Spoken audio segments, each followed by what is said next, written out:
देखिए, ना तो विधायकों से नाराज है ना शिवराज से नाराज है। वर्तमान में जो चुनाव आने वाले हैं ये सिर्फ कैंडिडेट पर डिपेंड रहेंगे। जो कैंडिडेट जनता के बीच व्यक्तिगत यहाँ चुनाव जो रहता है वो जातिगत समीकरण के आधार पर रहता है। कहीं ना कहीं काम ना करने को लेकर जनता में एक सवाल तो रहता है, लेकिन उनकी नाराजगी कितनी है ये चुनाव के बाद ही सही स्पष्ट हो पाएगा। विकास कार्य निश्चित हुए हैं। मोहनपुरा परियोजना पूरे विदेश तक सराही जा रही है। कांग्रेस कहती है कि हमारे द्वारा अब ये श्रेय लेने की लड़ाई तो हमेशा से चली आ रही है, लेकिन विकास जिस सरकार में हुए वो शिवराज के नाम पे गिना जा रहा है। नमस्कार मित्रों, मैं पंकज शर्मा, एमपी तक की पत्रकारों की चौपाल में आपका स्वागत है।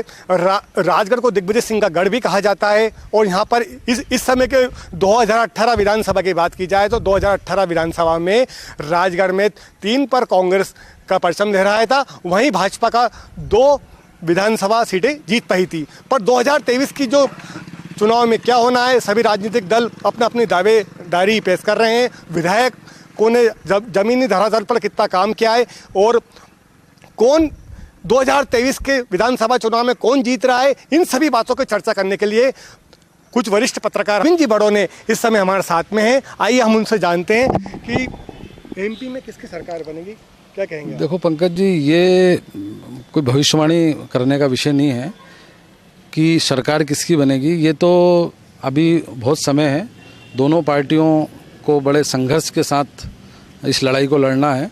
लेकिन इतना ज़रूर जो सीन समझ में आ रहा है वो ये है कि नियरेस्ट दोनों दल रहने वाले हैं। बहुत ज़्यादा गैप की उम्मीद नज़र नहीं आती। राजगढ़ जिले में किसका पलड़ा भारी, कौन सी पार्टी का पलड़ा भारी चल रहा है? राजगढ़ जिला अन्य जिलों की तुलना में थोड़ा सा डिफरेंट है। यहाँ पर जातिगत समीकरण ज़्यादा मायने रखते हैं। कई बार विकास को भी सेकंड नंबर पे जो मतदाता है वो धकेल देता है, क्योंकि उनके लिए जातिगत आधार पहले बन जाता है। तो इसलिए एकदम ये नहीं कह सकते। हाँ, पार्टी प्रत्याशी की घोषणा के बाद लगभग फिर एक बार पहले नज़र में सीन नज़र आ जाएगा।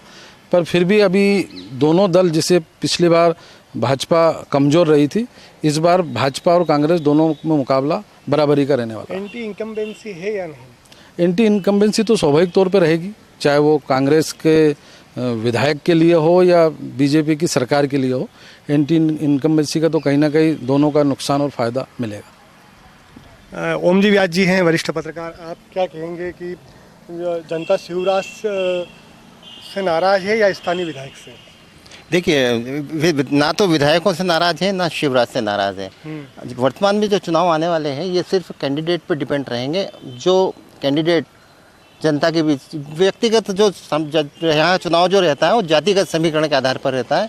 जो चुनाव होते हैं जातिगत समीकरण के आधार पर होते हैं और व्यक्ति के आधार पर जो लोकल वोटिंग होती है वो व्यक्ति के व्यक्तित्व पर निर्भर रहती है, कितनी पकड़ है उसकी। इस आधार पे जो भी स्पष्ट नहीं कहा जा सकता कि कौन सा पलड़ा भारी रहेगा। लाडली बहना का योजना का लाभ क्या मिल पाएगा? लाडली बहना योजना का लाभ मिलेगा, महिलाएं खुश है और निश्चित ही बीजेपी को उसका फायदा मिलेगा। जी गोविंद जी, आप बताइए क्या कहते हैं कि जनता संतुष्ट है? देखो, मध्य प्रदेश सरकार के जो विकास कार्य कर रहे हैं तो उनको लाभ मिलेगा शिवराज सरकार? बिल्कुल। अभी लाडली बहना योजना जो अभी मध्य प्रदेश में शिवराज जी के द्वारा शुरू की है, कई महिलाएं इससे खुश भी है और जिनका लाडली बहना योजना में जिसे लाभ नहीं मिल पाया है तो कई महिलाएं नाराज भी है। लेकिन देखने को आता है कि कई महिलाएं जिसे लाडली बहना की जो स्कीम है, अब कांग्रेस कह रही है कि ये हमारी स्कीम है जो भाजपा सरकार के द्वारा चलाई जा रही है। भाजपा सरकार ने हमारी स्कीम चुनाव आते से ही हमारे स्कीम के तहत ये काम कर दिया है, पहले इतने सालों से भाजपा को याद नहीं है। तो कहीं ना कहीं जनता तो शिवराज जी के पक्ष में देखी जा रही है, लेकिन अभी जो स्थिति है मध्य प्रदेश की वो इस बार कांटे की टक्कर वाला मुकाबला मध्य प्रदेश में हो सकता है। 50 जी क्या कहेंगे आपकी जो जिले में विकास कार्य हुए हैं? नहीं, विकास कार्य भी हुए हैं और सब प्रतिनिधि जो भी चुन के जाता है उसके अपने सपने होते हैं, लेकिन टारगेट वाले विकास कार्यों की अभी भी हर क्षेत्र में कमी नज़र आती है। जनता संतुष्ट है या नहीं? जनता तो कभी भी संतुष्ट होती नहीं है, क्योंकि जनता की अपेक्षा बहुत अधिक रहती है, लेकिन जनता के करीब पहुंचने का जो अधिक प्रयास करता है उससे जनता संतुष्ट होती है। जो संभावित जो जिनको कांग्रेस का जिनको टिकट मिल सकता है वो भी कह रहे हैं कि हमारी सरकार आ रही है और मान लो हम विधायक बनते हैं तो हम ये कर देंगे, मतलब ये बिल्कुल उनका जायज़ है कहना, वो तो कहेंगे, कोई भी हो, बीजेपी को भी ये कहना चाहिए और कह ही रही है कि सरकार हमारी आ रही है, तो वो उनके अपने राइट है, लेकिन अब निर्णय जनता को करना। अपना जो विधानसभा जो अपना जिला है वो कृषि प्रधान जिला है, 5 विधानसभा में कृषि प्रधान है। किसानों को लाभ के लिए शिवराज जी ने कुछ ऐसा कुछ किया है? नहीं, शिवराज जी ने बेशक जो मोहनपुरा कुंडालिया डैम है वो निश्चित तौर पे शिवराज जी के खाते में जाता है और बीजेपी उसको हमेशा भुनाती भी है, 18 में भी भुनाया, आगे भी भुनाएगी, और वो इसमें कोई शक नहीं है कि उसमें उनका व्यक्तिगत प्रयास भी रहा, कई बार वो आए हैं और वो है। हमारे साथ में वरिष्ठ पत्रकार गोपाल जी अग्रवाल, राय गोपाल जी, ये बताइए कि जनता संतुष्ट है और ज़िले में विकास कार्य हुए हैं या नहीं हुए? कांग्रेस इसको नकारती है और भाजपा के जो नेता हैं, जो जनप्रतिनिधि, वो बराबर कहते हैं कि हमारे द्वारा विकास कार्य क्षेत्र में किया गया है, वो कृषि प्रधान जिला है, कृषि के क्षेत्र में कोई बड़ा योगदान रहा हो। विकास कार्य निश्चित हुए हैं। मोहनपुरा परियोजना पूरे विदेश तक सराही जा रही है। तो कांग्रेस कहती है कि हमारे द्वारा अब ये श्रेय लेने की लड़ाई तो हमेशा से चली आ रही है, लेकिन विकास जिस सरकार में हुए वो शिवराज के नाम पे गिना जा रहा है। भानुजी ठाकुर से बात करते हैं पत्रिका से कि 2000 का जो 23 में और जो विधायक हैं, जो राजगढ़ से जो विधायक हैं, जनता विधायक से नाराज है या मुख्यमंत्री से नाराज है, क्या कहेंगे आप? नहीं, अभी क्योंकि चुनावी सफर चल रहा है, इसमें नाराज़गी अभी तक कोई भी मतदाता है वो स्पष्ट नहीं कर पाता है कि वो सरकार से नाराज़ है, क्योंकि यहाँ विपक्ष के विधायक हैं बापू सिंह तंवर जी, तो कहीं ना कहीं काम ना करने को लेकर जनता में एक सवाल तो रहता है, लेकिन उनकी नाराज़गी कितनी है ये चुनाव के बाद ही सही स्पष्ट हो पाएगा। एमपी में किसकी सरकार बनेगी? मध्य प्रदेश में इस वक्त हम मध्य प्रदेश का तो सर्वे नहीं किया है, लेकिन राजगढ़ ज़िले की यदि बात की जाए तो 5 विधानसभाओं में बहुत ही अच्छा चुनाव होने वाला है। कसमकस भरा रहेगा पूरा चुनाव, क्योंकि जो 5 विधानसभाओं में नेता हैं और लगभग जो पुराने दावेदार हैं उनके अलावा कुछ नए हैं, और दोनों ही पार्टियों में गुटबाजी भी कहीं ना कहीं एक बड़ा मुद्दा रहती है चुनाव में। तो चाहे कांग्रेस हो चाहे भारतीय जनता पार्टी हो, इनमें आपसी गुटबाजी है। अब टिकट के ऊपर निर्भर होता है, यदि टिकट बेहतर तरीके से दिए जाएंगे और सही नेताओं को चुनेंगे तो निश्चित रूप से जो पार्टी सही निर्णय लेगी उसकी जीत होगी। अभी जो चुनाव है वो टिकट पर निर्भर है। एंटी इनकम्बेंसी है या फिर नहीं, चाहे राजगढ़ की बात करें या फिर ब्यावरा की बात करें, सारंगपुर, नरसिंहगढ़, खिलचीपुर में चाहे कांग्रेस हो चाहे बीजेपी में उतना नज़र नहीं आता है फूट या फिर एंटी इनकम्बेंसी, लेकिन जो राजगढ़ है यहाँ पर भी भाजपा में बहुत ज़्यादा गुट बटे हुए हैं, और बीजेपी की ब्यावरा में बात की जाए तो वहाँ भी कई गुटों में भाजपा बटी हुई है, जबकि नरसिंहगढ़ का तो सर्व मान्य है कि 2 गुट में भाजपा बटी हुई है और वो कहीं ना कहीं नुकसान पहुँचाएगी ये गुटबाजी। राजगढ़ में किसका पल्ला भारी है? पूरे मतलब राजगढ़ जिले में 50-50 है, अभी हम किसी का नहीं कह सकते, क्योंकि टिकट पर आ रही है भाजपा और कांग्रेस, टिकट पर निर्भर है ये, अभी से हम ये नहीं कह सकते, लेकिन इतना ज़रूर है कि जो पूर्व विधायक हैं उन्हें मेहनत करनी पड़ेगी। दिग्विजय सिंह का गढ़ भी कहा जाता है, और दिग्विजय सिंह का गढ़ कहा जाता था, लेकिन अब भी उनके पास 3 सीटें उनके कब्जे में हैं। ये क्या है, संघ का भी गढ़ कहा जाता है, क्योंकि यहाँ से बहुत बड़े बड़े नाम हैं, जैसे सुरेश सोनी जी हैं, यहीं के हैं, उसके अलावा लाखनौत जी हैं, उन्हें भी कई प्रदेशों का प्रभार मिला है संघ की तरफ से। तो ये राजगढ़ जो है राजनीतिक दृष्टि से बड़ा ही अच्छा ज़िला है, और यहाँ चाहे कांग्रेस हो चाहे बीजेपी हो, दोनों के बड़े बड़े नेता हैं। लाडली बहना योजना में भाजपा को सरकार भाजपा को इतना फायदा होगा और एक तरफ निश्चित रूप से एक तरफ कमलनाथ जी भी घोषणा किए जा रहे हैं कि मैं मुख्यमंत्री बनता हूं तो मैं ये कर लूंगा ये कर लूंगा। नहीं, लाडली बहना जो योजना है बहुत ही अच्छी योजना है और किसी भी सरकार को इससे लाभ मिलेगा, लेकिन बहुत बड़ा लाभ इससे मिले ऐसा मेरे को नहीं लगता। लेकिन हाँ, 1-2% का जो अंतर है वो ज़रूर इस पे अंतर आएगा, क्योंकि एक तरफ जहां भाजपा सरकार द्वारा अभी 1250 रुपये दिए जा रहे हैं और जो कांग्रेस की घोषणा है उसमें उनने स्पष्ट कहा है कि यदि हमारी सरकार आती है तो 3000 रुपये देंगे। तो कहीं ना कहीं अब मतदाता के मन में एक वो है कि हो सकता है कि वो 3000 की तरफ चले जाएं या फिर 1250, जो भी है वो बाद में पता पड़ेगा। लेकिन लाडली बहना योजना बहुत अच्छी है और महिलाओं के लिए निश्चित रूप से कारगर सिद्ध हो रही है।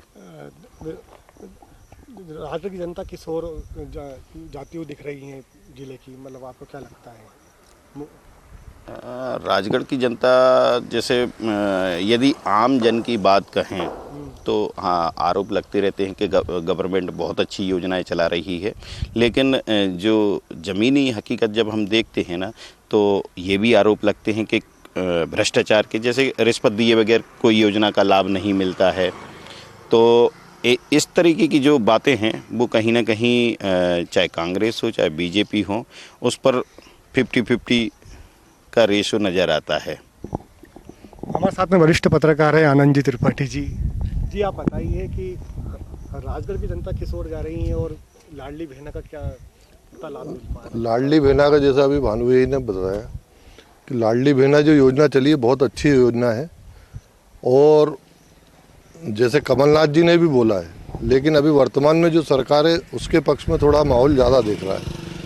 और जहाँ तक टिकट का जैसे बताया गया कि टिकट में अगर जिसको टिकट मिलता है और जो पार्टी टिकट मिलने के बाद जो अन्य जो लोग टिकट मांग रहे हैं उनको अगर मना लेती है तो वो पार्टी जीत की ओर अग्रसर हो जाएगी।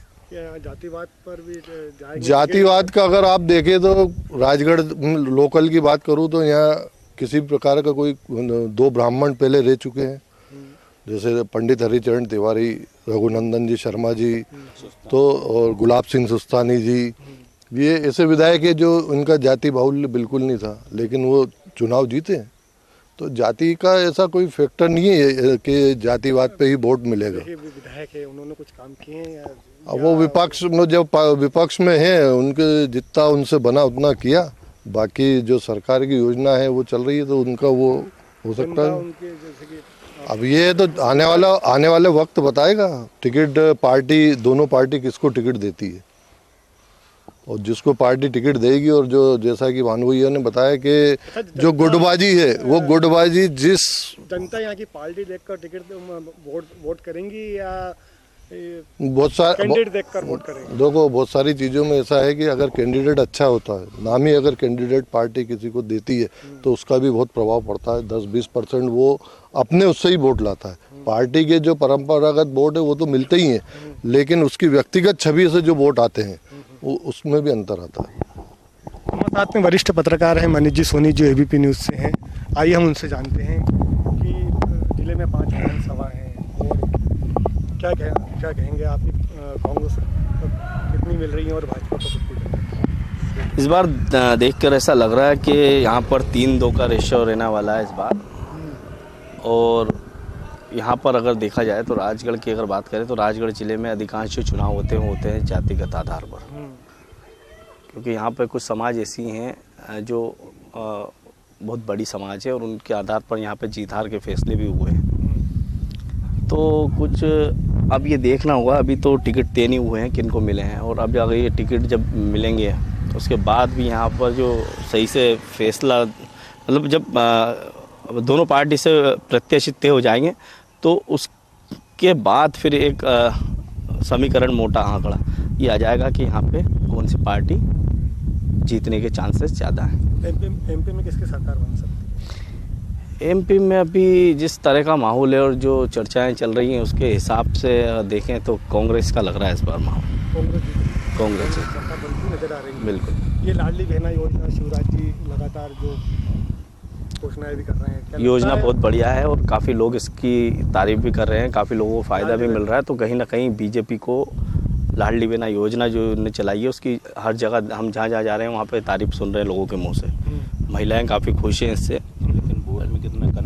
लेकिन अब बोर्ड में कितना कन्वर्ट होगा और इसका हालांकि इसका लाभ तो मिलना है भारतीय जनता पार्टी को, लेकिन कितना मिलेगा ये तो चुनाव में जब मतदान होंगे उसके बाद ही पता चल पाएगा। जनता शिवराज से नाराज है या विधायक से? जनता जो है शिवराज सिंह जी से भी नाराज है और शिवराज सिंह जी से ऐसे कि जो योजनाएं उन्होंने चलाई थी योजना काफ़ी अच्छी थी, लेकिन उसका जो है क्रियान्वयन सही से नहीं हो पाया है। धरती पर जो अपन देखें, जैसे मान लो उन्होंने जो भी यहाँ पे योजनाएं चलाई हैं, बिल्डिंग बना दी हैं, अस्पताल बनाए हुए हैं यहाँ पे, लेकिन उसमें स्टाफ नहीं है, लोगों को रोज़गार नहीं मिल पा रहा है, बेरोजगार घूम रहे लोग। और भी काफ़ी ऐसी चीज़ें हैं अगर देखा जाए तो यहाँ पे शिक्षा के क्षेत्र में देखें या और भी यहाँ से लोग बड़ी संख्या में मतलब अगर पलायन का एक बहुत बड़ा हुआ। हालांकि यहाँ पे क्या है कि एक मोहनपुरा और कुंडालिया 2 डैम ऐसे बनवा दिए हैं जिसकी चलते यहाँ पे खेती अब अच्छी फसलें होने लगी हैं। उसकी वजह से कुछ हद तक तो यहाँ पे जो बाहर लोग जाते थे पलायन उनका रुका है, लेकिन पूरी तरह अभी पलायन नहीं रुका है। लोग बाहर मजदूरी करने अभी भी यहाँ से जाते हैं। विधायक से भी नाराज? विधायक से नाराज हैं।